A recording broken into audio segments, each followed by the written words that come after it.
ఈ free recharge అని చెప్పేసేసి మీరు ఈ లింక్ క్లిక్ చేయండి అది ఇది అన్నట్టుగా కూడా ఇట్లాంటివి ఈ జరుగుతూ ఫ్రీ ఉంటాయి. రీచార్జ్ లేకపోతే కొన్ని సందర్భంలో మోడీ గారు 75 ఇయర్స్ ఆజాదీకి అమృత్ మహోత్సవం సందర్భంగా అందరికీ 75 జీబీ ఇస్తున్నారని, హ్మ్. లేకపోతే కొత్త గవర్నమెంట్ ఫామ్ అయినప్పుడు ఆ గవర్నమెంట్ ఇస్తుందని రకరకాలుగా వస్తున్నాయి. హ్మ్. అయితే వీళ్ళు ఏం చేస్తున్నారంటే సాఫ్ట్‌వేర్స్ మంచి మంచి యాప్స్ లాంటివి డిజైన్ చేస్తున్నారు. అదేం చేస్తారంటే ఆ మెసేజ్ నీకు వస్తది. హ్మ్. ఫ్రీ రీచార్జ్ అని మెసేజ్ వస్తది. నువ్వు ఆ మెసేజ్ ఓపెన్ చేయగానే డిఫాల్ట్‌గా నీ ఫోన్‌లో ఉన్న కాంటాక్ట్ నంబర్స్‌కి అందరికి వెళ్ళిపోతది. ఓకే. నీకు సంబంధం లేకుండా. వాడు అట్లా సెట్ చేస్తున్నారు.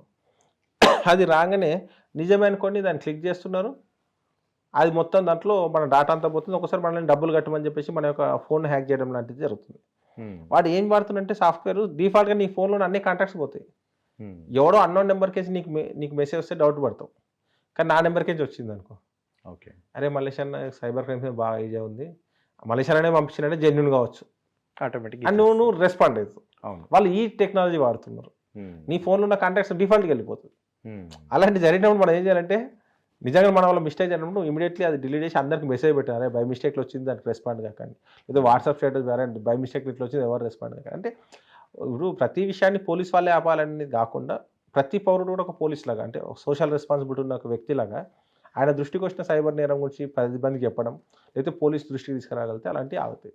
ఇంకోటి తెలంగాణ సైబర్ సెక్యూరిటీ బ్యూరో వచ్చిన తర్వాత మోసపోయినాక కంప్లైంట్ చేయడం కాదు, ప్రోయాక్టివ్‌గా అసలు నువ్వు మోసపోకున్నా సరే నీ నాలెడ్జ్‌లో ఈ కేసులు జరుగుతున్నాయని తెలిస్తే ఈ రకమైన మోసం జరుగుతున్నప్పుడు ఆ యొక్క వాట్సాప్ నెంబర్‌కి మీరు వాట్సాప్ చేస్తే సరిపోతుంది. మీకు ఒక మెసేజ్ వచ్చింది. హ్మ్. అది ఫేక్ అని మీకు అర్థమైంది.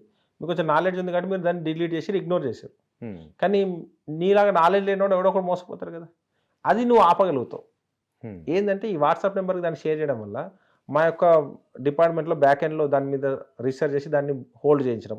లేకపోతే గూగుల్ వాళ్ళతో మాట్లాడి దాన్ని డిలీట్ చేయించడం, టేక్ డౌన్ అంటే చేయించడం ఆ అలా నంబర్స్ జరుగుతుంది. ఒక్కసారి దానికి చెప్పండి. ఏందంటే మనకు సింపుల్ హెల్ప్ లైన్ నెంబర్ మన వాట్సాప్ నెంబర్ 8712672222 8712672222 ఈ నెంబర్‌కి మనము వాట్సాప్ చేస్తే సరిపోతుంది. దానికి కాల్ చేయాల్సిన అవసరం లేదు. ఓన్లీ వాట్సాప్ చేస్తే దాన్ని ప్రాసెస్ స్టార్ట్ అయిపోతుంది. ఓకే. నీకు ఒక అన్నోన్ నెంబర్స్ నుంచి కాల్స్ వస్తున్నాయి. లేకపోతే నీకు లోన్ ఇస్తామని చెప్పి కాల్ చేసి అలాంటి వాటిని కూడా కంప్లైంట్ చేసినప్పుడు ఏంటంటే నిజంగా చాలామంది అంటే ఒకేసారి రాగానే క్లోజ్ చేయరు.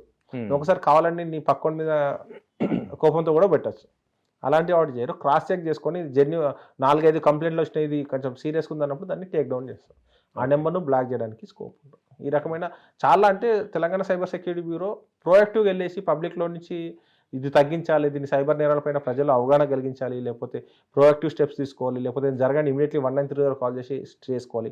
ఈరోజు రేపు ఒకప్పుడు సైబర్ క్రైమ్ జరిగితే సైబర్ క్రైమ్స్ పోలీస్ స్టేషన్‌కి వెళ్ళాల్సిన అవసరం ఉండేది. ఇప్పుడు అవసరం లేదు. హ్మ్. ప్రతి మారుమూల మీ గ్రామీణ ప్రాంతంలో మీ ఊరు పోలీస్ స్టేషన్‌లో కూడా సైబర్ క్రైమ్ జరిగితే అక్కడ కేసు రిజిస్టర్ చేస్తారు.